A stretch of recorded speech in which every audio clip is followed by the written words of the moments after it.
నువ్వు గతాన్ని తలచుకుంటూ ఇక్కడ ఆగిపోయావు అనుకో, కాలం వెళ్ళిపోద్ది.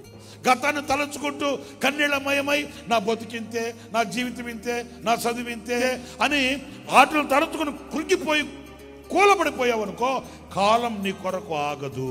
నీ యాత్ర సాఫీగా సాగి వెళ్ళాలి.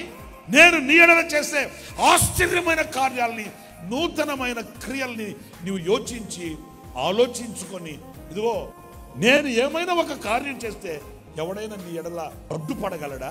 నేను కార్యం చేస్తే దానిని ఎవడైనా ఆటంకపరచగలడా? నేను ఎవరిని? నీ శత్రువులను హతమార్చువాడని. నేను ఎవరిని? ఇశ్రాయేలు పరిశుద్ధ దేవుడను, నేను మీ రాజుని. నేను చెప్పే మాటలు కాదు, అక్కడ రాయబడిన మాటలే.